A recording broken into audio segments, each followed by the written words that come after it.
Heyvanların öldürülməsinə və ya tələf edilməsinə görə artıq inzibati qaydada həbs oluna biləcəyinizi bilirdinizmi? 29 noyabr 2024-cü ildə Azərbaycan Respublikası İnzibati Xətalar Məcəlləsinə dəyişiklik olundu. Əvvəlki köhnə redaksiyada heyvanlarla rəhimsiz davranılmasına görə sadəcə 500 manat cərimə var idi.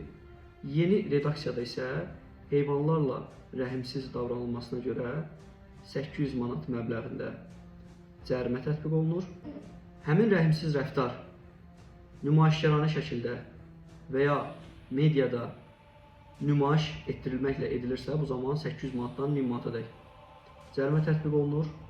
Bu əməllər heyvanların şikəst edilməsinə səbəb olduqda 1000 manatdan 1500 manatadək cərimə tətbiq olunur.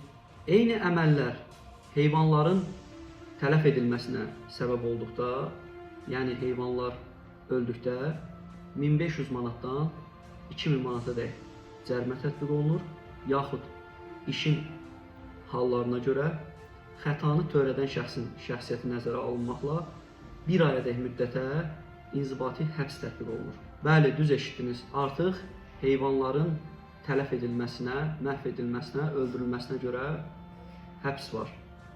Eyni zamanda heyvanlarla rəhimsiz rəftarın təbliğ edilməsinə və ya bu tür təbliğin kommersiya məqsədləri üçün istifadə edilməsinə görə 1500 manatadək cərimə tətbiq olunur. Eyni zamanda bu əməllərə görə də 1 aylıq müddətə inzibati qaydada həbs sanksiyası nəzərdə tutulmuşdur.